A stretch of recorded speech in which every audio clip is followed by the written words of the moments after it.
Yes, you can buy a home for less than 20% down in California. 20% down seems super daunting, right?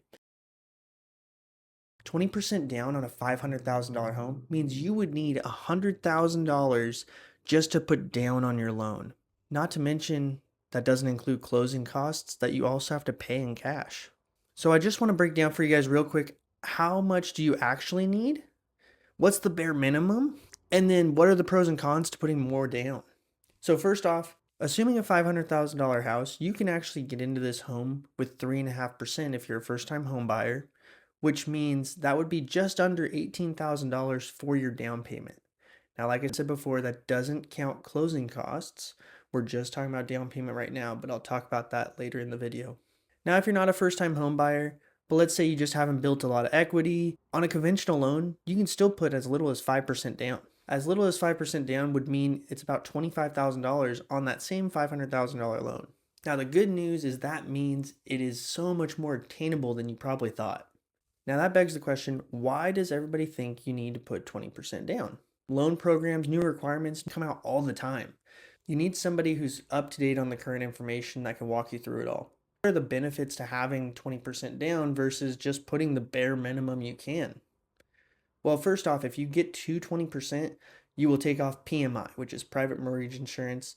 It's an additional cost that basically provides security for the lender. However, if you live here in California and you know $500,000 is probably about the average home price here in the Roseville, California area, $100,000 is a lot to ask.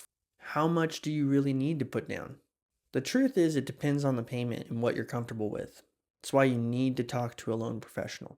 Even if you're not necessarily ready yet, you can have a conversation, find out your comfortable payment, what that looks like in the current interest rate environment, then how much would you need, bare minimum first, how much would you need to cover closing costs and that minimum down payment? Then when the time comes, you can decide, do I want to put that minimum of 5% down, or do I have a little extra money and I want to make my payment lower? The good thing about talking to a mortgage professional is it will take these numbers and make it easier to understand. And you'll also know, depending on if you put an extra $1,000 or $5,000 or $10,000 down on this loan, how much is it really going to change your payment? What I think you'll find is a lot of the times you think you're putting down a lot of extra money, but it doesn't change the needle very much. So I would encourage you to talk to somebody, play around with the numbers. If you do put 10,000 more down, how much does it change your payment? And is that worth putting in an extra $10,000 versus using it for something else, or even having it just secure for savings? The way I look at it is, if I'm going to put 10,000 extra dollars down and it's going to save me, this is just a random number, but let's say $100 a month on my mortgage, how long is it going to take for me to get my $10,000 back in savings? Well, in that case, it would be 100 months. So in my eyes, why wouldn't I keep the $10,000 in my savings and pay the extra $100 a month if it's still in my comfortable payment zone? It's a different scenario if I need the payment to be $100 less.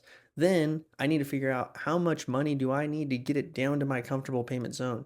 Because the last thing you want to do is stretch your mortgage payment to the absolute most that you can do and then add a little extra. So I hope this helps. Here's a super easy calculation that you can do real quick before you do anything else. Find the average home price in your area, or maybe a home that you've been looking at. Take that number, put it in a calculator, put the purchase price, then times it by 0.2. Okay, there's a 20% down payment. Now, if you're looking for the bare minimum and you're a first-time home buyer, take that number again, times it by 0.035. That's 3.5%. Now look at that number and how much more attainable it is. And you'll see the difference can be tens of thousands of dollars. Now, I'm not saying you have to put the bare minimum down, but I want you to know that it's easier to get into a home than you think. I have free consultations for anybody here in California looking to buy a home. If you're interested in something like that, please contact me down below in the description. Also, check out the comments. Drop me one. I reply to every single one.